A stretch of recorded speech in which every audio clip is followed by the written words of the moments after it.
when you're interviewing somebody for a position, there are a few things you need to know. Let's go over them. Hey guys, it's Dan Greer with Forge, coming at you today for your 5-minute power up. And today I want to chat all about interviewing instead of being the interviewer. You're interviewee, you're interviewing people. Okay? Now, here's what I want you to understand, and here's what I need you to kind of get from this, is that when you are the one interviewing others, you need to know the company. You need to be excited about the position that you are hiring for. If you're like, oh, this position sucks, you're not going to get anybody that's good. You're going to say somebody that thinks, oh, this position sucks. Because guess what? The position sucks. Right? So I want you to think about that, because here's the truth, and here's the thing I want you to understand. If you think the position sucks, you're not going to get anybody that's good. You have to think the position is amazing. You have to talk it up. You also have to think, you have to believe in the future of the company. Because if you don't believe in the future of the company, you're going to fail. You're going to hire people who suck. You know why? Because you believe the company sucks in the back of your head. So you're personifying, you're putting out there that the company sucks. So that's the number one thing. You have to be so bought into your mission, so bought into what you do, that there's not a better company in the world to work for, period. And if you don't believe that, then you probably should consider being an interviewee instead of the interviewer.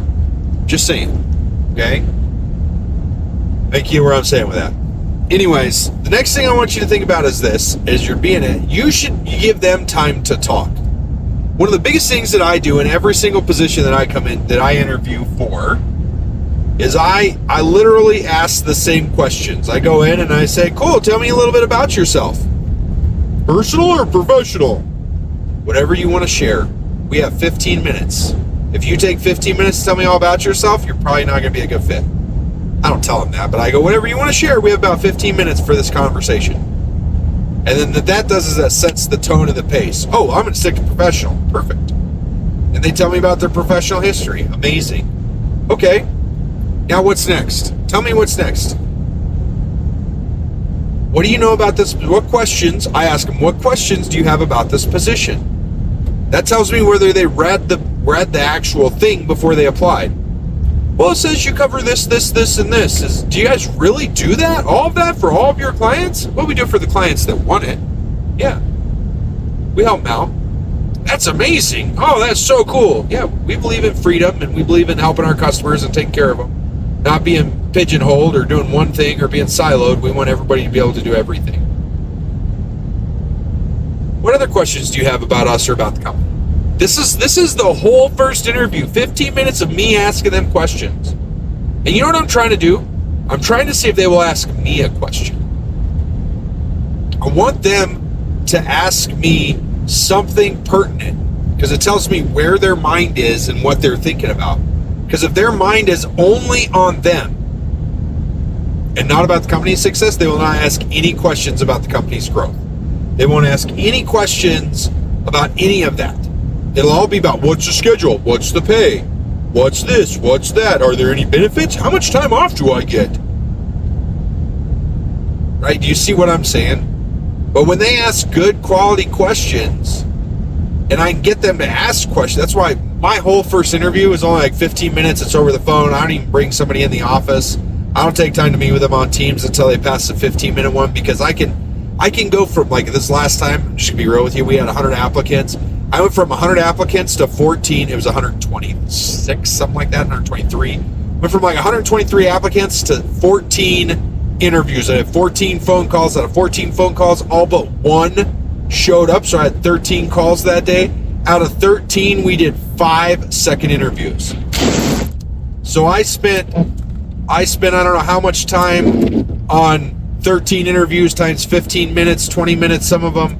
Not very much time whenever you think about it that way. I didn't spend hardly any time at all on them.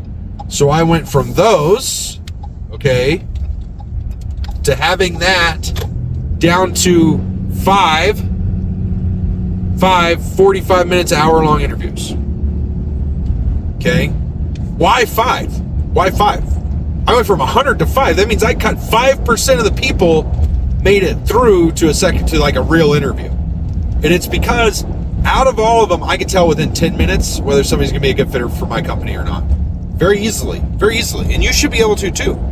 You should be able to look at it and be like, oh man, these guys don't ask quality questions. These guys don't give me what I need.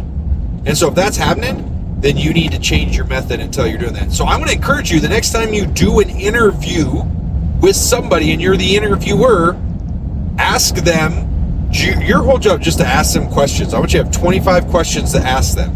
And they should be like rhetorical questions, like questions that are going to get them to where they give you similar answers. What do you know? No, I hate what do you know about our company, because that's crap. What are you looking for in a job? What excites you about this position? Well, I don't know. I didn't read the job posting. I don't know what excited me. Well, you're not going to be a good fit. Thanks. What other questions do you have? I might take a few minutes to explain it to them, but that's about it.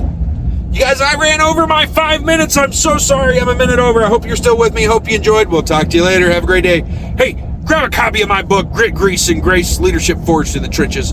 You can get it from gritgreasegrace.com. We'll talk to you guys later.